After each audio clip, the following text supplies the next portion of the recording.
de crisis y menos de recesión, de desaceleración. La prima de riesgo española se disparó hoy en la apertura de mercado hasta los 470 puntos. Se va a proceder a una revisión del modelo de prestaciones por desempleo, garantizando que éstas no generen efectos desincentivadores en la búsqueda de empleo. Igual que estás percibiendo la energía de la próxima llamada. No, Vicky, aquí había cosas muy claras. Y es una pena, porque no soy yo, sino es ella, que no ha querido con él.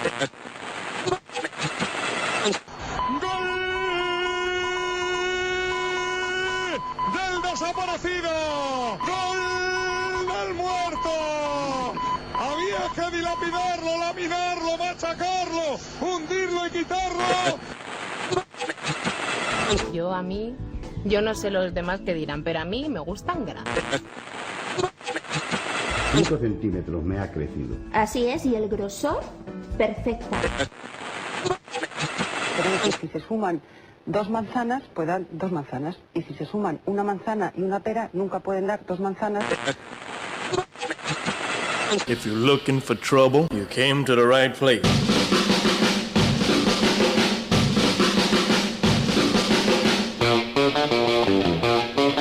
Well, get out in that kitchen and rattle those pots and pans. Get out in that kitchen and rattle those pots and pans.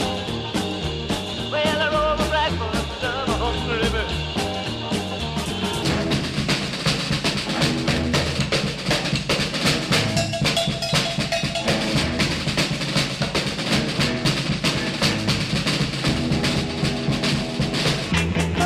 Lucila, no me dejes por favor. Oh, Lucila, no me dejes por favor. Te lo pido de rodillas, no me vayas a dejar.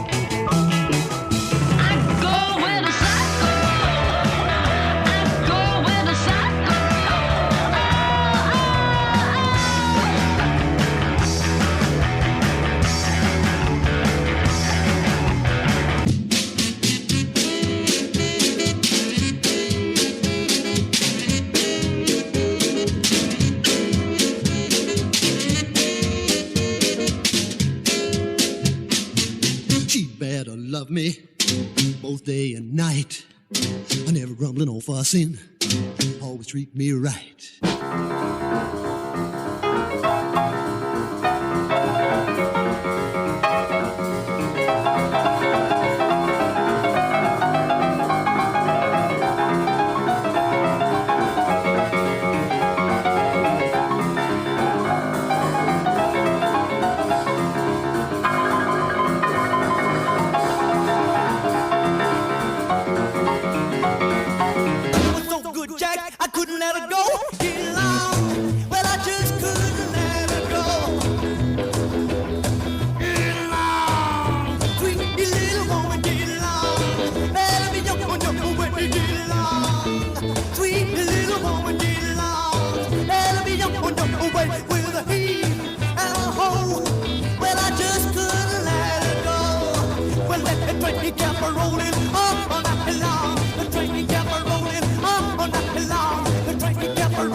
Bienvenida a Espíritu de Rock and Roll. Te saludan María Novikova, vistiendo a la serpiente, Adolfo Ferreiro, moviendo los hilos, y un servidor, Daniela Cirón, idolatrándola.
Bajando de las nubes y permitiéndonos soñar, nos adentramos en el gran teatro egipcio de las maravillas de la luna y la serpiente. Vamos a despertar a la serpiente. Charlaremos con Glicon y con su significado mantendremos una conversación. Sobre la idea espacio construiremos un lugar de encuentro, acompañados por Servando Rocha, cara visible de una sociedad secreta. La Felguera. Buenos días, Servando, ¿qué tal? Buenas, ¿qué tal estamos?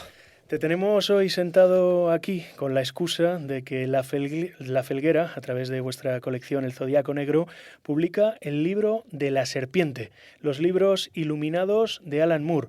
Libros que no son tal. Hay que explicar al oyente de Espíritu de Rock and Roll que esto no había sido editado en papel nunca, pues lo que la Felguera habéis llevado a las páginas de este libro son mágicos, rituales que tuvieron lugar en ese gran teatro.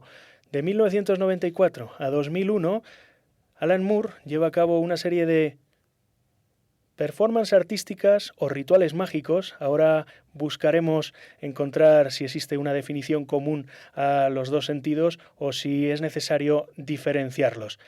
Él los lee, acompañado de una serie de personajes de los que también hablaremos. La gente asiste a esos rituales y todo tiene origen en un Alan Moore que, habiendo triunfado ya en los años 90 en el mundo del cómic, de la literatura que escuchamos y que disfrutamos aquí en Espíritu de Rock and Roll, se declara mago. ¿Por qué Alan Moore, en un momento de éxito, decide optar por esta provocación? Pues en 1994, que alguien, un icono ya en la cultura popular, se defina como tal, seguro que despertó antipatías entre muchos. Sí, sobre todo porque una cosa es escribir, reflexionar sobre la magia, sobre el poder de la magia, y otra cosa es declararte mago, ¿no? Yo creo que en ese gesto que hizo Alan Moore un poco hizo accesible la magia a todo el mundo, ¿no? Él, cuando se declara mago, además, con un sentido del humor también muy importante, porque adora a Glicon. Glicon era en realidad una marioneta. Cuando él ante sus amigos inicialmente, luego lo proclama a cuatro vientos ante el mundo. También es una tradición de los grandes escritores, del propios románticos, de los bohemios, ¿no? Declarar la guerra al mundo, no llevarlo como un secreto, ¿no? Sino simplemente decir, nada más y nada menos, pues que ahora, desde ese mismo momento, estás haciendo magia, ¿no? Él adora a una serpiente que era un fake, ¿no? Y en ese momento hay gente que se burla de Alan Moore, dice que se ha equivocado de Dios, y él realmente... Yo creo que ese gesto me parece todavía más interesante que el propio hecho de declararte mago, porque él advierte que Glicon, efectivamente, él sabe que es una marioneta. Fue una marioneta, históricamente una marioneta, que aún así, en su momento histórico, en la época griega, ejercía un poder, ¿no? Un poder, y realmente aquellos que la veían aparecer creían realmente que no era un fake, ¿no? Que era un objeto animado, ¿no? Y adoraban a una serpiente. Él dice que prefiere creer eso que no convertirse en una especie de totalitario místico, ¿no? Que a lo largo del tiempo, en el mundo del ocultismo, de la magia, de las ideas, de la filosofía, ha habido muchos. Yo creo que él, cuando dice que es mago, pone a pie de calle un poco los poderes de la magia. Yo creo que la magia es algo mucho más accesible, mucho más cotidiano, mucho más invisible también. No se trata tanto de que aparezca un carnero, que aparezca una persona con un tridente, que de pronto huela en la habitación que estás azufre. No tiene nada que ver con eso. Tiene que ver posiblemente con el arte. El arte, porque Alan Moore ya lo estaba logrando con sus cómics. En definitiva, la magia es lograr cambiar la percepción que tú tienes del mundo. Y yo creo que la manera que mejor se ve la magia hoy en día, el poder de la magia, es por medio del arte. De acuerdo a esto, ¿nos quedamos con la idea de magia ritual y descartamos la palabra performance? Bueno, eran rituales muy pensados también. Él es un artista, como muchísima gente sabe, como muy metódico. Los rituales estaban llamados a como se dice en la frase esa maravillosa de quemar después de leer, ¿no? Nosotros hemos vulnerado un poco eso, ¿no? Por eso son casi como restos fósiles, ¿no? Hemos rescatado esos actos performativos, rituales mágicos realmente, donde se utilizaba todo tipo pues se utilizaba también recursos escénicos, luces, música también, en algunos casos habían bailarines, un poco esa idea de la obra de arte total, ¿no? Esa idea estaba pensada únicamente para que se representase y nunca más se volvió a representar. Todos los textos que hemos incluido se representaron una vez y luego no se volvieron a representar.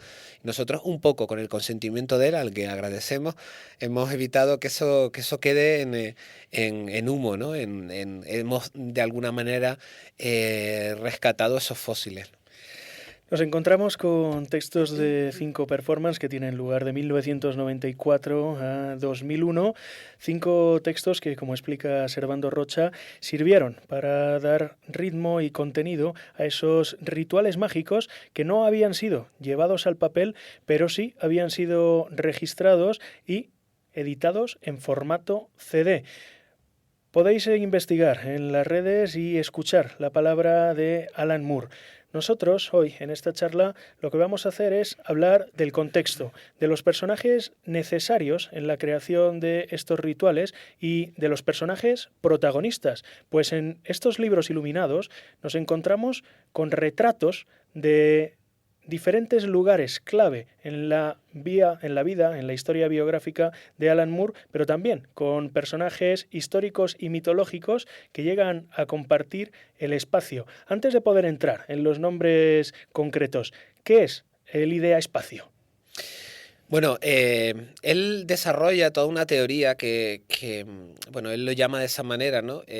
Aquí en todo este mapa, digamos, en toda la manera de ver el mundo que tiene Alan Moore, hay otro tipo de personajes también muy importantes, por ejemplo, como Ian Sinclair. Ian Sinclair es un psicogeógrafo inglés que le influenció mucho en la época de From Hell. Yo tuve la oportunidad de conocer a Ian Sinclair. Y él me confesaba que en la época de From Hell, cuando Alan Moore estaba empezando a escribir From Hell, su obra maestra, ¿no? Basada en gran medida sobre la figura de Jack el Destripador, Whitechapel y demás, fue Sinclair el que lo acompaña por Whitechapel y un poco le muestra esa historia oculta de Whitechapel llena de arquitectos extraños con símbolos en las iglesias, donde hay una importancia muy grande de la masonería, de las sociedades secretas, ¿no? Y en un momento dado, al propio Alan Moore le decía a Sinclair, vale, de acuerdo, espera un momento, ¿no? Y sacaba una especie de caja llena de marihuana, se hacía un enorme porro y decía, ahora continúa, ¿no? La idea espacio yo creo que es el sentido de que el pasado histórico no es tal. Yo creo que eso lo vemos para contarlo de una manera lo más sencilla posible. Yo creo que se ve también en el mundo del arte y la cultura, ¿no? Cada nuevo disco que nos fascina, cada nueva película que nos fascina, cada obra de arte que nos rendimos entre ellas un poco reconfigura nuestro propio pasado, ¿no? El pasado se va construyendo siempre cambiándose, modificándose con las nuevas percepciones que tú tienes, ¿no? Él le da muchísima importancia al territorio, al espacio. Él cuando llega a Northampton, que es una ciudad que a mí me encanta, porque además yo vengo de un sitio muy pequeño, vengo de Canarias, de una isla pequeña, ¿no? Posiblemente si Alan Moore en vez de Northampton hubiera llegado a la isla de La Palma, hubiera hecho exactamente lo mismo. Él cuando llega proclama que Northampton es la capital del mundo. Y entonces empieza a salir un montón de conexiones que efectivamente sucedieron, de héroes, de mártires, de hechos un poco oscuros de crímenes, ¿no? Un poco reencanta la propia ciudad. Y yo creo que es verdad, ¿no? Las ciudades, el territorio esconde fuerzas ocultas, porque mientras estoy contestando esta entrevista tengo justamente enfrente el edificio de Metrópolis, con esas increíbles esculturas que lo presiden, ¿no? Ese Madrid que a veces nos perdemos mirando hacia abajo cuando lo más importante posiblemente sucede en los cielos, ¿no? Y cómo no admitir que hay una historia oculta que hace que seamos, lo que somos hoy en día, que digamos lo que decimos hoy en día y posiblemente que sintamos ese tipo de sensaciones. Él lo circunscribe un poco a lo que él conoce, que es Northampton, y en este caso también Londres, ¿no? Y algunos de esos textos tienen que ver con eso. Es un poco la idea hasta del mapa, no es el territorio.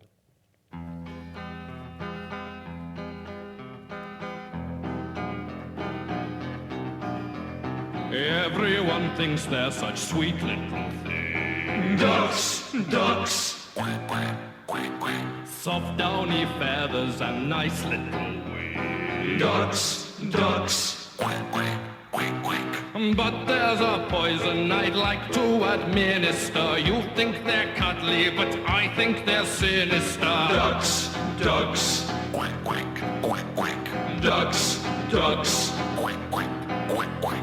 What are they doing at night in the park? Ducks, ducks, quack, quack, quack, quack. Think of them waddling about in the dark. Ducks, ducks, quack, quack, quack, quack. Sneering and whispering and stealing your cars. Reading pornography, smoking cigars. Ducks, ducks, quack, quack, quack, quack. Ducks, ducks, quack, quack, quack, quack. Nasty and small, undeserving of pride. Ducks, ducks, quack, quack, quack, quack. They smirk at your hairstyle and sleep with your wife. Ducks, ducks, quack, quack, quack, quack. Dressed in plaid jackets and horrible shoes, getting divorces and turning to booze. Ducks, ducks, quack, quack, quack, quack. Ducks, ducks, quack, quack, quack, quack. Forcing old ladies to throw them some bread. Ducks, ducks, quack, quack, quack, quack. Who could deny they'd be better off dead? Ducks, ducks, quack, quack, quack, quack. Look closer and you may recoil in surprise at web-footed fascists with mad little eyes. Ducks, ducks, quack, quack, quack, quack. Ducks, ducks, quack, quack, quack, quack. Ducks, ducks, quack, quack, quack, quack. Ducks, ducks, quack, quack, quack, quack. If they hadn't done anything wrong, the people wouldn't keep shooting them. Ducks, quack, quack, quack, quack. Ducks, ducks, quack, quack, quack, quack. Ducks, ducks, quack, quack, quack, quack. Los patos siniestros marchan. Recuperamos una canción de Los Patos Siniestros, ese grupo, ese divertimento sonoro en el que participó Alan Moore. Estamos charlando con Servando Rocha, responsable de La Felguera, sobre el libro de la serpiente, los libros iluminados de Alan Moore. Transcripción de 5 rituales mágicos que tuvieron lugar de 1994 a 2001. Alan Moore se encargó de reconstruir pasajes de la historia que interpelan personalmente a quien los lee. Una de las cosas que llaman la atención de estos rituales llevados al papel es lo que sucede también con las grandes canciones del pop, que Alan Moore habla de cosas personales y uno siente que ha tocado la tecla de los grandes temas universales. Totalmente, totalmente. Además te lleva de la mano. Te lleva de la mano. En el fondo, todos construimos mitologías, ¿no? Ya Leonard Cohen también lo decía, ¿no? Todos intentamos construir nuestras propias mitologías. Y habla del poder de los mitos, pero también habla de la cultura popular, ¿no? De personajes que entran, que salen, ¿no? Como si fuera una función ya en marcha, ¿no? Y en el fondo también él un poco desnuda lo que intuimos en otras obras literarias, ¿no? O obras de arte, ¿no? En el fondo, una vez desnudado de todo eso, de todos esos artificios, quedan 4 o 5 temas. Al final es un poco la tragedia griega, ¿no? Un poco el héroe, ¿no? Recuperáis en la edición de este libro una frase de Alan Moore que dice: si voy a tener un dios, prefiero que sea un absoluto fraude y un títere. Ahí enganchamos directamente con la figura de Glicon, ¿no? Esa serpiente mágica capaz de grandes proezas, ese último dios romano en ser creado. 2 referencias que nos llevan a hablar sobre el objetivo anarquista que suele sobrevolar casi todos los textos y podríamos decir que una de las grandes intenciones de Alan Moore. Pues aquí, en estos libros iluminados, hay también un ataque a la Iglesia católica como iglesia construida para quien no tiene nada que reflexionar. Sí, yo creo que con respecto al anarquismo, las ideas políticas, bueno, él ya en otro libro que publicamos, Ángeles Fósiles, ya dice bastante claro lo que piensa de eso, ¿no? Y en cierta medida se puede sentir solidario con esa idea, ¿no? Hay se puede ver las imágenes en la red. Hay un momento en el que a partir de V de Vendetta la máscara de Anonymous se populariza, y entonces en uno de las ocupaciones creo que fue en Wall Street, Occupy Wall Street, no me acuerdo el cual, de pronto aparece Alan Moore y es un momento súper además incómodo para los chavales que están.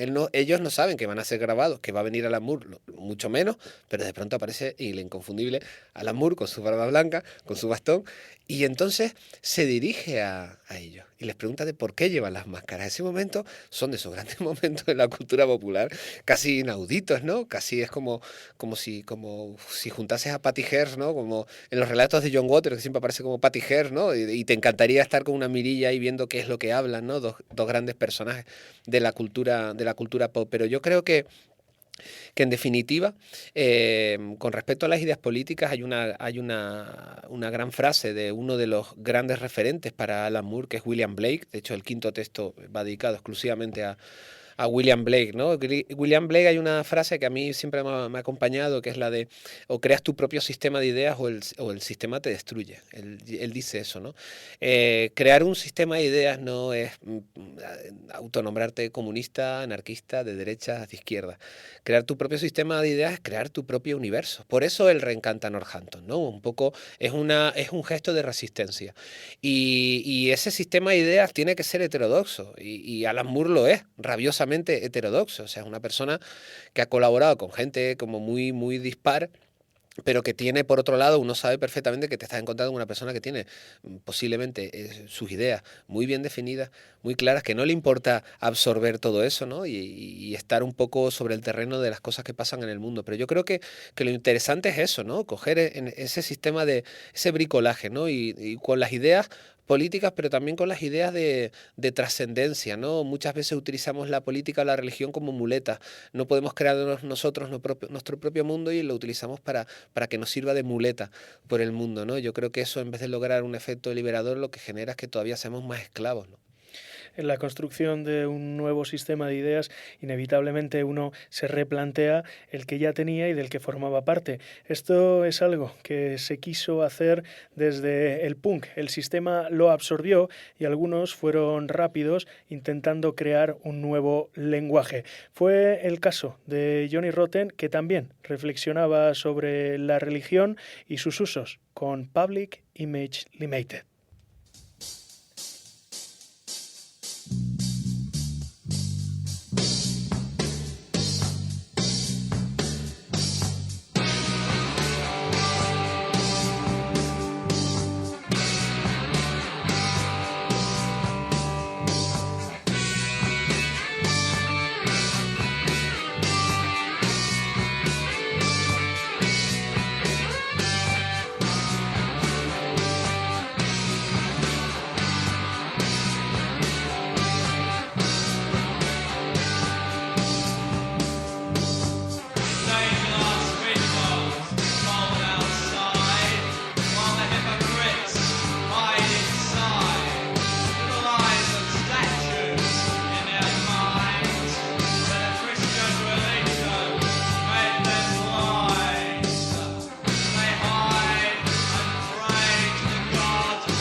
This is Religion. Escuchábamos a John Lydon, Johnny Rotten al frente de Peel. Aprovechamos para recomendaros que os hagáis mejor en una biblioteca municipal con un ejemplar de Fashion Beast, un tebeo llevado a cabo por un dibujante que se encargó de convertir el guión que iba a ser originalmente llevado al cine en viñetas. Contamos brevemente la historia. Malcolm McLaren, buscando siempre nuevas maneras de hacer negocio, baja a una tienda de cómics y le pregunta al que a su juicio era el chaval más molón de toda la tienda: ¿qué guionista lo está petando ahora en el mundo del cómic? El chaval no tardó en responderle que Alan Moore, y acto seguido McLaren concertó una cita con el citado Alan Moore. Alan Moore acudió y al asistir a la presentación de proyecto de McLaren, que quería introducirse en el mundo del cine, aceptó escribir un guión a medio camino entre la historia clásica de La Bella y la Bestia y las miserias de la alta pasarela. Nunca se llegó a filmar, pero Alan Moore sí escribió este guión, que no con mucho acierto ha sido llevado al cómic, pero que si no supone que tengas que desembolsar dinero, merece la pena dedicarle unas horas. Hablamos sobre Alan Moore, pero sobre el Alan Moore mago, sobre el Alan Moore interesado en la construcción de nuevos sistemas ideológicos, algo que hace poniendo en duda las construcciones anteriores desde el nacimiento. Uno de los libros incluidos en esta nueva edición de La Felguera es bautizado El Amnios Natal, y en él se habla de ese papel de envolver natalicio que se conserva en muchas ocasiones con un simbolismo especialmente llamativo, pues aquí los amigos de La Felguera explican que este Amnios era muy querido por los abogados y que la peluca que llevan actualmente en Gran Bretaña los abogados, esa peluca blanca que se puede ver en las películas, deriva de colocarse el Amnios Natal en la cabeza, y que también, si no me falla la memoria, los mineros, como una forma de protegerse, querían ese Amnios. Sí, posiblemente a lo mejor en determinadas culturas todavía, hoy en día, por ejemplo, el hecho del cordón umbilical, ¿no? Que incluso se come el cordón umbilical. Quizás de manera ancestral tenga que ver un poco con unas creencias mágicas, ¿no? de ese acto, ¿no? Este Amnios Natal es una de las performances, uno de los rituales mágicos que tienen lugar, y uno de los, podríamos decir, más personales, pues la muerte de la madre de Alan Moore estaba muy reciente y él dedica gran parte del ritual a su recuerdo. La cita a ella y también cita a su abuela. Sí, aparte que es muy emocionante, ¿no? Él descubre en una caja el Amnios, ¿no? El Amnios Natal, ¿no? Y a partir de ahí construye todo un relato que casi es un poco autobiográfico, ¿no? Casi todo lo que va contando ahí. De hecho, yo creo que ahí aparecen los pasajes más demoledores de todos, ¿no? Yo creo que ahí es la parte, si no recuerdo mal, la parte que habla de la maquinaria brutal del mundo, ¿no? Que es un registro de Alan Moore que no habíamos leído hasta la fecha, ¿no? Donde habla un poco, casi parece que no es Alan Moore el que está hablando, parece que es Guy Debord el que está hablando, ¿no? Porque habla de trabajar, dormir, trabajar, te levantas, vas a trabajar, no tienes vida, estás en la maquinaria brutal del mundo, ¿no? Te habla del espectáculo, ¿no? Te habla de todo ese tipo de cosas, ¿no? Me parece, es una pasada, es capaz de un poco de hablarte, de manejar conceptos, de crear todo un universo a partir de nombres, de personajes, de lugares, ¿no? En este caso cosas muy personales suyas, ¿no? Como el recuerdo de su madre, ¿no? Para contar siempre temas más elevados, aunque él sea ahí un poco el protagonista, porque en este caso es muy autobiográfico, ¿no? Pero cómo no sentirse identificado en algunos pasajes. Sí, es más, uno de los temas tratados en este libro, citado en este ritual, es la escuela como espacio disciplinario y lo que supone la adolescencia para el crecimiento del individuo. Viniendo, como vienes tú, Servando, del punk, ¿cómo se entiende la adolescencia de un Alan Moore criado en Northampton, en un pequeño sitio que le serviría de catapulta a una palestra, a un gran espacio público que se resiste a habitar todo lo que a los consumidores de su obra nos gustaría? en el Amnius Natal hay un momento muy bonito porque hay un principio y un final. Y el final vuelve a ser un poco el principio. Es como la serpiente de Ouroboros, ¿no? Que se muerde su propia cola, ¿no? Al final la meta es un poco volver otra vez a ser un infante, ¿no? Volver otra vez a recuperar la mirada del niño. Al final en la vida también sucede eso, ¿no? Cuando vamos creciendo, cada vez nos vamos pareciendo más a un niño. Y casi muchas veces, si tenemos la fortuna de morir de esa manera, nos convertimos en un niño prácticamente, ¿no? Y fallecemos, ¿no? Él construye el universo de esa manera también. Alan Moore, por supuesto, es un personaje que tendrá sus sombras, ¿no? Yo creo que ha trascendido la imagen ya de un escritor de novela gráfica, de escritor de cómics. Para mí es uno de los filósofos, una de las mentes más brillantes de nuestro tiempo, sobre todo porque a partir de un hecho como ese, ¿no? Te abre la puerta a cosas todavía muchísimo más grandes, más inaprensibles. Él en su vida personal también ha demostrado algo muy interesante. Siempre valoramos a nuestros héroes culturales en cuanto a las cosas que rechazan, ¿no? Cuando amas a alguien que hace música, dibuje o haga cine, siempre te gusta que esa persona sea un reflejo de lo que a ti te gustaría que fuera, ¿no? Pasa igual con nuestras parejas, ¿no? Con el amor, ¿no? Que es un ejercicio a veces complicado entre la generosidad y el egoísmo, ¿no?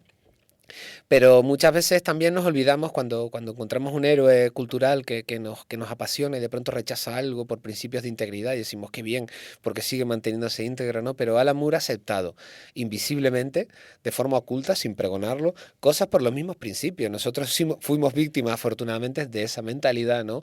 Una editorial tan pequeña como nosotros, en el 2014, de pronto toca la puerta de Alan Moore y pudimos editar el primer libro y afortunadamente 4 años después le ofrecemos este libro, le decimos que se titularía el libro La Serpiente, que tendría un subtítulo como Los libros iluminados de Alan Moore. Él nos escribe por medio de la gente, nos pide que le enviemos los originales, los corrige, los edita, nos lo manda manuscritos, escritos por él y realmente con unas condiciones muy asequibles hace que nosotros podamos publicar algo tan grande, ¿no? Ese tipo de gestos yo creo que lo honran, ¿no? Incluso esa invisibilidad de forma voluntaria que él, ¿no? Ha abandonado las grandes convenciones de cómics, vive en Northampton, pero si cualquier persona que entre en su Facebook o curiosee un poco las últimas intervenciones de Alan Moore y de pronto se encuentra a este señor con su bastón, con su gran barba, pues hace un mes leyendo unos poemas para 30 personas en Northampton, ¿no? Yo creo que esas cosas también lo engrandecen, ¿no? Lo engrandecen. Una de las ventajas de que se haya querido retirar de los grandes acontecimientos es que no tendremos que proclamar ese Kill Your Idols.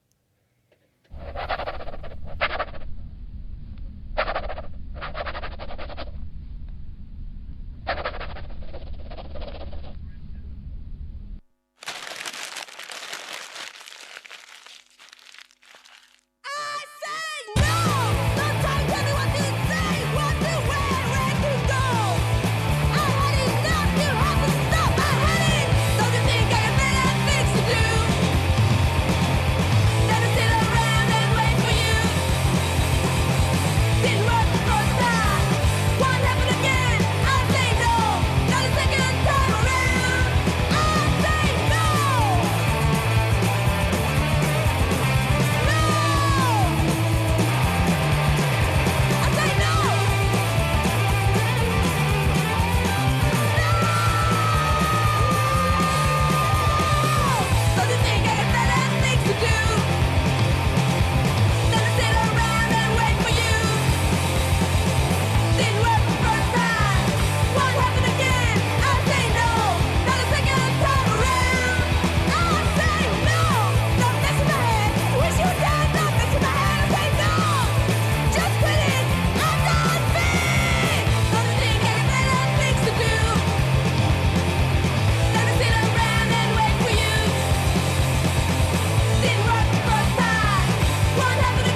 pinta bocajarro.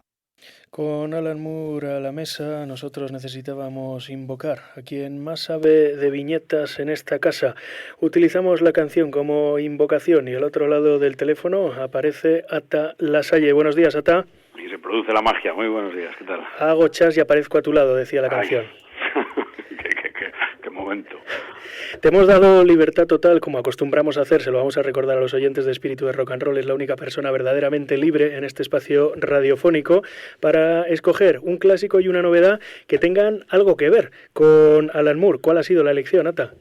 Pues, hombre, después de tener a Servando disertando sobre este asunto, pues era un atrevimiento tratar sobre TVOs de Alan Moore, así que me echaba a un lado discretamente. Y bueno, manteniendo el esquema de la sección de tener un clásico, pues he buscado algo que haya sido una influencia para Alan Moore. Y en la novedad, pues con la tradicional flexibilidad de fechas que nos manejamos, pues una pseudo novedad que respire y exude moorismo por los cuatro costados. Y entre los influencers de Moore, pues bueno, más allá de los típicos Lovecraft y compañía, pues he optado por una obra de otro genio multidisciplinar como él, que es Jean Cocteau, cineasta, poeta, dramaturgo, novelista, pintor y dibujante, no autor de cómics, efectivamente, pero bueno, tampoco es la primera vez que hacemos libro ilustrado en el que las ilustraciones las realiza el mismo escritor y tienen un peso relevante. Y en este caso, pues, trata de opio. Cocteau, bueno, pues no es ningún secreto que estuvo enganchado al opio toda su vida y en varias ocasiones trató de desengancharse y en una de ellas, en la segunda ocasión, el segundo proceso de desintoxicación a finales de los años 20, pues se recluye en un centro pues para dejar de fumar opio y bueno, pues como todas estas experiencias de cura, pues es intensa, ¿no? Y escribe un diario, escribe y dibuja un diario en el que va plasmando pues esas sensaciones, teorías y sobre todo reflexiones, principalmente sobre pues la experiencia opiácea y sobre la creación artística y su visión racional y poética del asunto, y en muchas ocasiones pues explica que o bien no es capaz de transmitir las sensaciones con palabras o porque no se ve capaz de juntar dos letras, es cuando entra en juego la parte dibujada.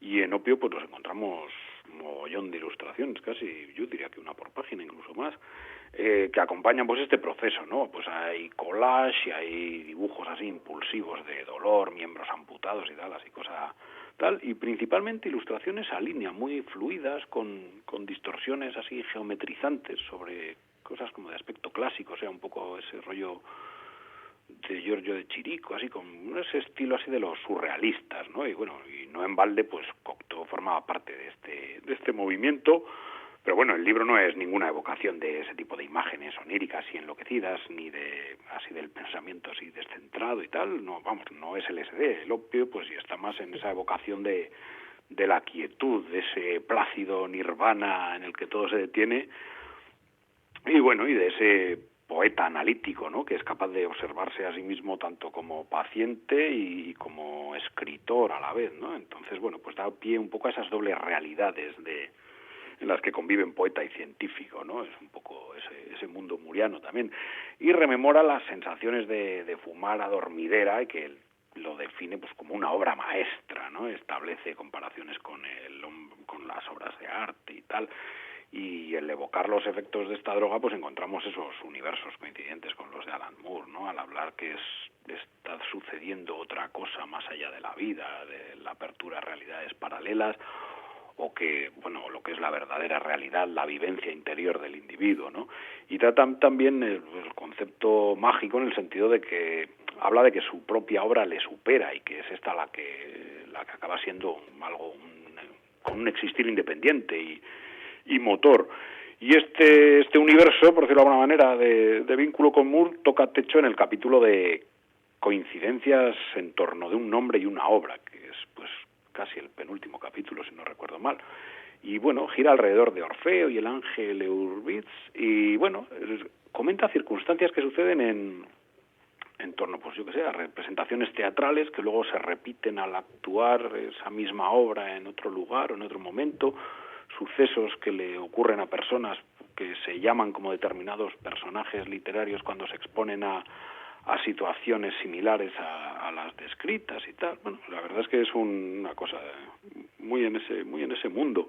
En Opio lo que no vamos a encontrar es un arrepentimiento, ni mucho menos, ¿no? O sea, Cocteau habla de que los momentos de consumir opio han sido las horas más perfectas de su existencia, y que los médicos, en vez de estar ahí tanto en la desintoxicación, lo que tenían que centrarse es en ver cómo lograr que esto no tuviera consecuencias negativas, ¿no? Entre las loas que hace el tío, pues hace frases como muy bonitas, ¿no? Dice que la vida pasa a ser una caída horizontal, ¿no? Ya no hay como vértigo, ¿no? Sino que todo, bueno, tiene como una especie de placidez. Y bueno, ya te decía, que no es todo droga, tiene momentos así muy bonitos. Yo que sé, cuando el tío rememora los recuerdos de su infancia, de cómo vuelve a recorrer las calles de la ruta que hacía cuando volvía del colegio y tal, tiene anécdotas así de época, ¿no? De esos momentos años 20, años 30, que pues cuenta en primera persona, pues, yo qué sé, de tal exposición o las tendencias en las obras de teatro en ese momento y tal,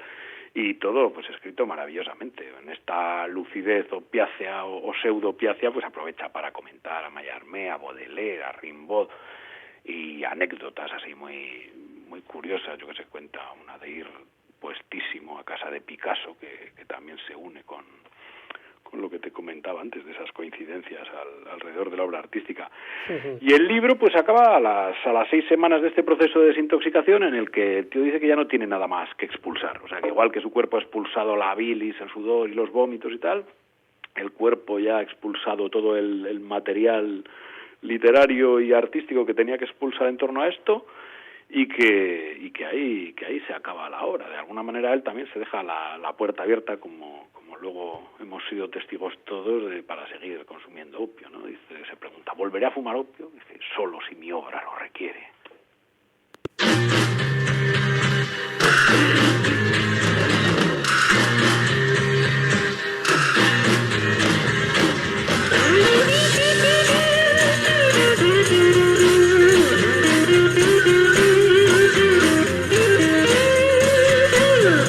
Must be some kind of way out of here.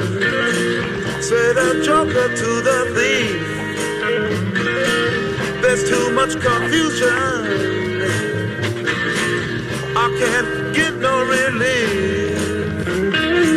Businessman there, drink my wine. Plowman, take my earth. None will level on the mine. Nobody of it is worth. Hey.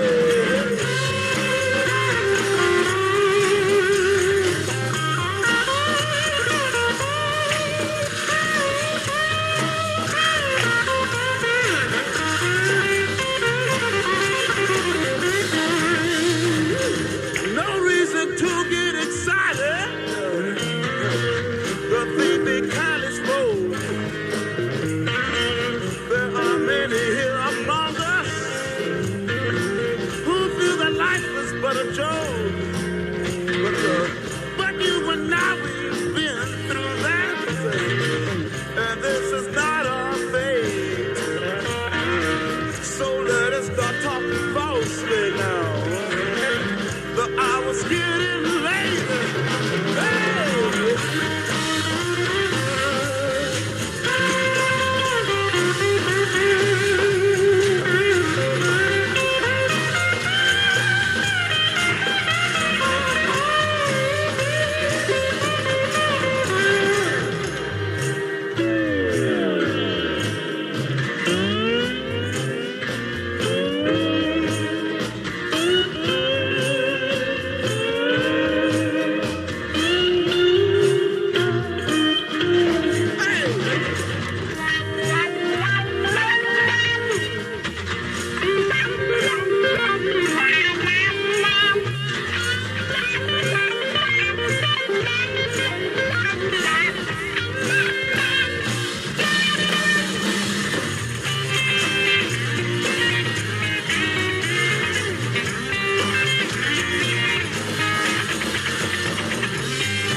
dancers kept the view,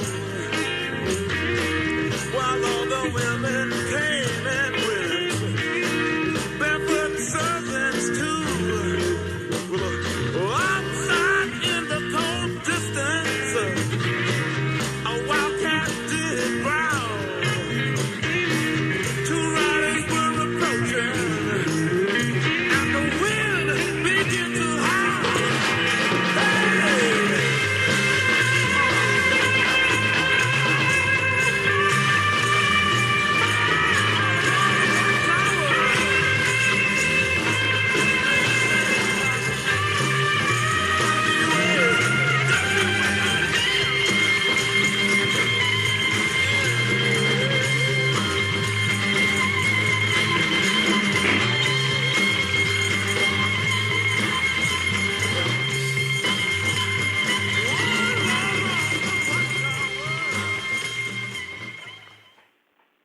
Y Jimi Hendrix nos sirve para hilar el clásico con la novedad. ¿Qué tenemos de novedad? Que hay que recordar a los oyentes de Espíritu de Rock and Roll que nunca es una novedad urgente. No, en este caso, una vez más, tampoco lo es. Pues de novedad tenemos a Grant Morrison, que, bueno, pues es considerado por los entendidos de este gremio como uno de los principales herederos de Alan Moore y uno de los guionistas de cómic más importantes de hoy en día. Si bien una de las cosas más cómicas de todo esto es que Moore le odia y habla pestes de él en las entrevistas, ¿no? Le considera una sanguijuela que se aprovecha de sus universos y de sus planteamientos y tal. Entonces, bueno, está dado así como para mucha chanza, ¿no? Y, bueno, Grant Morrison, la verdad es que, si he de ser sincero, nunca le había hecho un seguimiento en condiciones hasta que de repente hace un par de años encontré que empezaba a hablar bien y a loar el trabajo de Benjamin Marra. Y digo, ¿quién es este señor? Que todo el mundo le da bola y habla maravillas de nuestro Benjamin. Y bueno, pues empezaron a colaborar juntos, ha hecho alguna serie con Marra en el heavy metal americano y tal. Sí. Pero bueno, a partir de ahí es cuando empecé a interesarme yo y también descubrí este odio mortal que le tiene a Alan Moore, que me pareció muy divertido. Pero bueno, vamos a hablar de alguna obra representativa de Morrison para que nuestros radioescuchas tengan algo concreto que llevarse a la boca. Y pues vamos a hablar de Los Invisibles. En Los Invisibles, pues bueno, el vínculo con Alan Moore empieza desde la propia editorial de gestación que tiene lugar en Vértigo hasta el propio origen de Morrison, que también es un británico buscándose las habichuelas en la tierra de los superhéroes. Y Los Invisibles pues juegan esta liga de obras que abundan en esa conexión entre la realidad y la ficción y bueno, pues de hecho mucha gente vio en Matrix una adaptación cinematográfica de esta obra de Morrison, y si no me equivoco fueron a los tribunales, o de hecho lo pararon a tiempo porque la Warner, que eran los que habían hecho Matrix, a su vez eran propietarios de DC, o sea que sí que hubo como cierto run con la cosa. Entonces, bueno, Los Invisibles es una serie en 3 volúmenes, bueno, publicada aquí en 3 volúmenes, en origen eran tebeitos de estos mensuales. Y el primero, pues bueno, también una vez más tirando hacia amor, pues bueno, podría tener una reminiscencia hacia V de Vendetta en cuanto a lo filorevolucionario y ese toque anarco versus el poder, en este caso poderes ocultos de otra dimensión, en los que además de las bombas, pues tenemos la magia como arma contra este enemigo. Y estos invisibles, bueno, pues son unos comandos independientes que luchan desde la clandestinidad. El TVO se centra en una de estas células, un grupo variopinto con un casting muy cinematográfico en el sentido así de personajes emblemáticos. El líder es una especie de alter ego del Grant Morrison, que tiene un aspecto muy peculiar, así va rapado, casi con cara de malo loquito y tal. Y bueno, y unos compañeros de viaje pues también particulares. Igual la palma se la lleva una bruja transexual brasileña, así con poderes y conjuros y tal, para llevar a cabo la lucha contra el sector ultradimensional.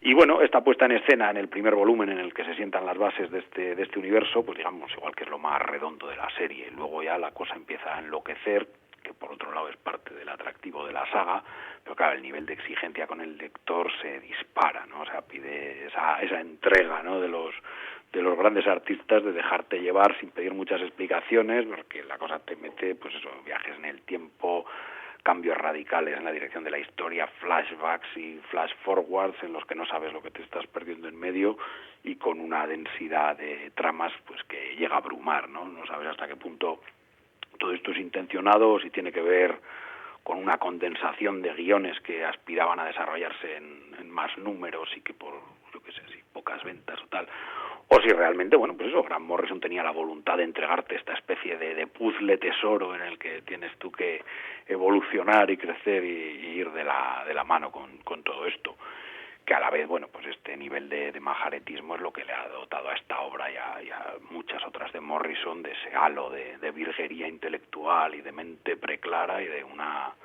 altura por encima del ciudadano medio. Y si hubiera que ponerle alguna pega a Los Invisibles, que se la podemos poner tranquilamente, pues es el dibujo, que en realidad es un dibujo medio de oficio, ¿no?, que no acaba de estar a la altura de la trama, y pues participan muchos dibujantes a lo largo de los diferentes números, y bueno, con una capacidad pues un poco limitada para visualizar como mínimo el nivel de ficción que uno puede llegar a representarse en la cabeza. Y este tal vez podría ser también el último punto de conexión con Alan Moore, que le ha pasado en muchos tebeos, que los dibujos, en mi opinión, han dejado mucho que desear respecto a la altura de las historias. Tomamos nota de las dos recomendaciones, de ese opio de Jean Cocteau y de Los Invisibles de Grant Morrison, y nos atrevemos a incluir una tercera, pues Outsider Comics acaba de publicar El caso Alain Judge, una ida de olla que nosotros hemos tenido ya, decir el gusto sería mucho decir, Ata, porque estamos un paso más cerca del veganismo después de leer esta historia de Mr. Kern. Animamos a que la gente se haga con el caso de Alain Judge, editado por Outsider Comics, y a ser posible con el estómago vacío, ¿no? Hombre, sí, tiene sus momentos así más o menos intensos, pero igual yo es que ya nada me inquieta en esos términos, pero creo que es una lectura muy muy gustosa, y esos acabados así tan preciosistas dentro del ultrafeísmo que maneja Mr. Kern, pues es un asunto a degustar. Ya le dedicaremos largo y tendido otra sesión, el mes que viene tal vez. Hablamos en un mes, Ata, cuídate. Venga, un abrazo, hasta luego.